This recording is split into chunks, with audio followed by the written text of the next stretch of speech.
우간다에서 가장 가난한 지역 중 하나, 카라모자. 여기서 말이죠. 코이카랑 유니세프가 함께한 학교 식수 위생 개선 사업이 있었어요. 800만 불 규모였는데 그 결과로 아이들 설사 발병률이 무려 33%나 줄었다고 합니다. 상당히 인상적인 숫자죠. 오늘 저희는 당신이 공유해 주신 바로 이 사업, 2018년부터 2023년까지 진행된 이 사업의 종료평가 보고서를 좀 깊이 들여다보려고 합니다. 핵심적인 성과가 뭐였는지, 또 어떤 교훈을 얻었고 앞으로 뭘 개선해야 할지 이 완료 과제를 중심으로 한번 파헤쳐보죠. 네, 어떤 얘기들이 나올지 궁금하네요. 네, 그 카라모자 지역이 원래 물도 너무 부족하고 빈곤이 아주 심한 곳이거든요. 그래서 이 학교 중심의 식수 위생, 그러니까 워시 환경 개선은 아이들 건강뿐 아니라 교육 기회에도 정말 직접적인 영향을 미칩니다. 이 보고서는 국제개발협력 평가의 기준이죠. OECD 개발 원조위원회의 딱 그 DAC의 5가지 기준, 적절성, 일관성, 효과성, 효율성, 그리고 지속 가능성, 여기에 맞춰서 사업을 평가했어요. 이 틀을 따라서 좀 이야기해보면 좋을 것 같습니다. 좋습니다. 그럼 가장 먼저 가장 궁금한 성과부터 좀 짚어볼까요? 설사 발병률 33% 감소, 이거 정말 대단한데요? 그거 말고 또 어떤 긍정적인 변화들이 있었습니까? 단순히 시설만 좋아진 건 아닐 텐데요. 네, 그 효과성 측면에서 보면요. 말씀하신 그 건강지표 개선도 물론 중요하고 또 교육적인 성과도 눈에 띄었습니다. 예를 들어서 초등학교 졸업시험에서 우수 등급 받은 학생 수가 30% 이상 늘어났어요. 정말요? 네, 100개 학교에 태양광 펌프, 식수시설이랑 화장실이 생기니까 아이들이 이제 물 기르러 멀리 안 가도 되고 또 뭐 위생 문제 때문에 학교 빠지는 일도 많이 줄어든 거죠. 특히 그 여학생들을 위한 월경 위생관리, MHM이라고 하죠. 그 지원, 예를 들면 프라이버시가 보장되는 샤워실이나 생리대 소각장 같은 거요. 이런 시설들이 아주 활용도가 높았다고 해요. 기본적인 환경이 갖춰지니까 아무래도 학습 집중도도 같이 올라간 것 같습니다. 단순히 시설만 지어준 게 아니라 정말 그 여학생들의 어려움까지 세심하게 고려했다는 점이 인상적이네요. 근데 뭐 보고서에는 당연히 좋은 얘기만 있진 않았을 텐데요. 그 효율성 측면에서는 좀 어떤 이야기들이 있었나요? 어려움은 없었는지. 맞습니다. 효율성 부분에서는 좀 외부 변수 때문에 어려움이 컸어요. 아시다시피 코로나19 팬데믹, 그리고 우크라이나 전쟁 터지고 그러면서 원자재 가격이 엄청나게 올랐거든요. 그래서 원래 화장실 건설 목표가 200개였는데 이걸 어쩔 수 없이 129개로 줄여야만 했습니다. 목표 달성을 다 못한 거군요. 네. 그리고 또 하나 지적된 게 학교마다 학생 수가 정말 천차만별이에요. 뭐 적게는 100명대부터 많게는 3,000명 가까이 되는데 시설 용량은 좀 비슷하게 일률적으로 적용된 측면이 있어서 이 부분은 좀 아쉬웠던 평가가 있었고요. 그리고 또 그 시설 투자에 비해서 이걸 실제로 운영하고 관리할 사람들 있잖아요. 이분들 역량 강화 활동 예산 비중이 전체 직접 비중이 한 6.8% 정도. 이게 좀 낮아서 시설과 사람 간의 어떤 시너지를 내는 데는 좀 한계가 있었다. 이런 분석도 있습니다. 6.8%요? 확실히 그 시설 유지 보수나 활용 교육 같은 걸 하기에는 좀 부족했을 수도 있겠네요. 결국 이런 문제들이 그 지속 가능성 부분에 좀 영향을 미쳤겠군요. 보고서에서도 아마 이 부분을 가장 우려했을 것 같은데요. 어떻습니까? 정확하십니다. 다크 5개 기준 평가에서 지속 가능성 점수가 가장 낮게 나왔어요. 핵심은 결국 관리의 부재였습니다. 학교별로 시설을 고쳤을 예산이라든지 아니면 관리할 능력이라든지 이 편차가 너무 컸고요. 그래서 고장난 태양광 펌프나 수도꼭지가 그냥 오랫동안 방치되는 경우도 꽤 확인됐습니다. 안타깝네요. 네. 그리고 핸드펌프 수리 기술자, HPM이라고 부르는데요. 현지에서 펌프 고치는 기술자분들, 이분들하고 학교하고 연결도 좀 약했고 또 이분들에 대한 지원도 좀 부족했고요.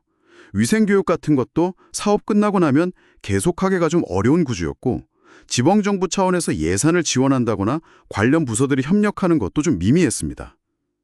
한마디로 말하면 애써 지어놓은 시설을 앞으로 계속 잘 쓸 수 있게 하는 시스템이 제대로 작동하지 않은 거죠. 그렇군요. 뭐 성공적인 측면도 분명 있었지만 동시에 이런 지속 가능성 측면에서는 좀 명확한 한계점도 드러났네요. 그럼 이 경험에서 얻은 교훈은 무엇이었을까요?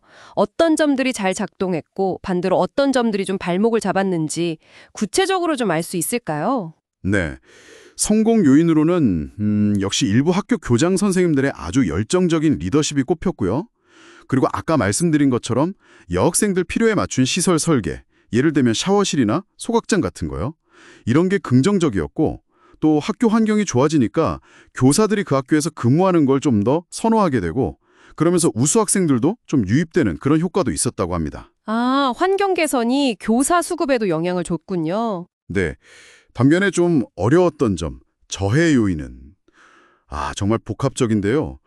교사나 학생들이 너무 자주 바뀌는 문제도 있었고 또 학교에 울타리가 없다 보니까 외부 사람들이 그냥 들어와서 시설을 막 부수거나 훔쳐가는 경우도 있었어요. 헐, 그런 문제까지? 네. 그리고 물 사용료 내는 문제에 대해서 주민들이 좀 비협조적이기도 했고 아까 말씀드린 HPM 분들 역량이나 지원 부족 문제도 있었고요. 또 학교위원회가 너무 여러 개예요. 뭐 학교운영위원회 SMC, 물관리위원회 WC, 학교보건위원회 SHC 등등. 이게 역할이 좀 중복되고 운영도 어렵고 그런 문제도 지적됐습니다. 더 근본적으로는 여학생들 조혼이나 임신 문제, 또 생계 때문에 학교를 그만두는 아이들 문제도 여전히 남아 있었고요. 와, 정말 다양한 요인들이 얽히고 설켜 있네요. 그럼 마지막으로 환류과제. 그러니까 이런 교훈들을 바탕으로 앞으로 비슷한 사업을 할 때는 어떻게 개선해야 한다. 이런 제언들이 나왔겠죠? 특히 지금 계획 중인 2차 사업에 아주 중요할 텐데요. 네, 그렇습니다. 보고서에서 몇 가지 아주 구체적인 제안들을 하고 있습니다. 첫째는 1차 사업 때 지은 시설들, 이거 유지보수 방안부터 시급히 마련해야 한다. 이게 가장 중요하고요. 둘째는 화장실 모델을 좀 더 비용 효율적이면서 현지 상황에 맞게 다시 고민해야 한다. 이런 얘기가 나왔어요. 예를 들어서 사토펜이라는 특정 변기 모델이 있는데 이게 물을 생각보다 많이 쓴다는 지적이 있었거든요. 카라모자처럼 물 귀한 곳에서는 좀 치명적일 수 있죠. 아, 그렇겠네요. 물 절약이 필수인데. 네. 그리고 셋째로는 학교 울타리 설치 지원을 좀 검토해봐야 한다. 그리고 전문적인 유지보수 서비스 업체, 예를 들면 UWSK 같은 곳과 연계하거나 아니면 HPM, 역량을 강화하는 방안을 찾아야 하고요. 넷째는 너무 복잡한 학교위원회의 기능을 좀 간소화하고 정리할 필요가 있다. 그리고 사업 성과를 더 정확하게 측정하기 위해서 비교 집단 같은 걸 설정하는 식으로 평가 설계도 좀 개선해야 한다는 제안이 있었습니다. 물론 시설 고장 났을 때 빨리 고칠 수 있는 시스템 구축, 이건 기본 중에 기본이고요. 결국 들어보니까 시설을 짓는 이른바 하드웨어 투자만큼이나 아니 어쩌면 그 이상으로 그것을 지속적으로 운영하고 관리할 소프트웨어, 그러니까 현지의 역량이나 시스템을 구축하는 게 정말 중요하다는 아주 근본적인 메시지인 것 같습니다.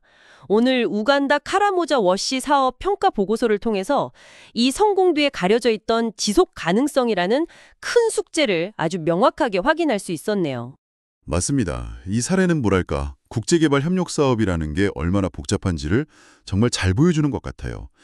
아무리 좋은 의도와 계획으로 시작해도 현장에 정말 다양한 변수들, 그리고 장기적인 운영 방안까지 세심하게 고려하지 않으면 그 효과가 지속되기 어렵다는 점을 아주 분명하게 시사하죠.